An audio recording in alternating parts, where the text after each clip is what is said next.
We need to know what we're living with. I need to know what I'm living with. By the end of this year, Sandra Edwards and residents of the 5th Ward You turn it and pull out the results, and then they take it, I guess, to the lab from there. hope science will help unearth answers to key questions. We knew we were living in something. We just couldn't prove it. Now that the proof is in the pudding, what's next?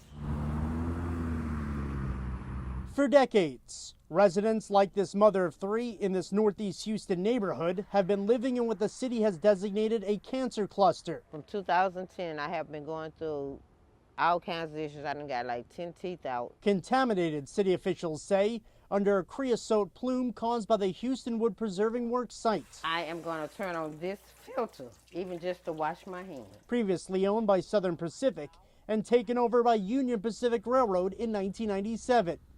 With it, the responsibility of cleaning up a several block radius, still living in fear. We have to worry out here.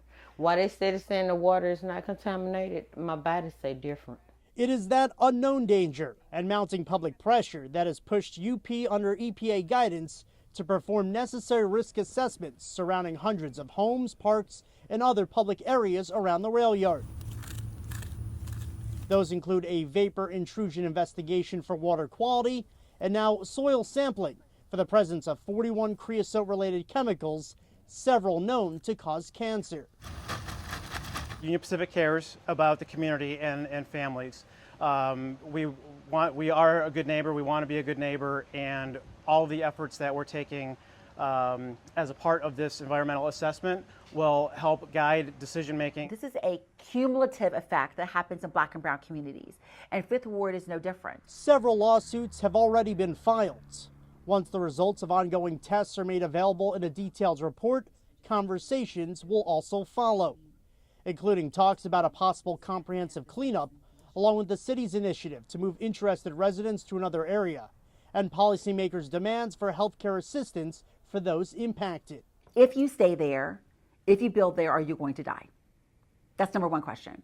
If you're already sick, how do we as a community come around you and support you and make sure you get the care that you need? And then when all of this is over, how do we rebirth 5th Ward and bring it back to what it was before? The reality for many like Edwards, who has mounting health concerns and lost her father to cancer, is proving who, if anyone, is responsible for the deaths in this community.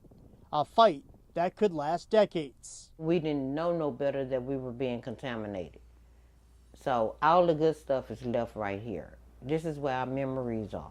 However, the Houstonian will continue to stand for the rights of a historic neighborhood her family has called home for 100 years. I want them to be able to come to Granny's house and be able to run in the yard and play. In Houston, Dylan Scott, Spectrum News 1.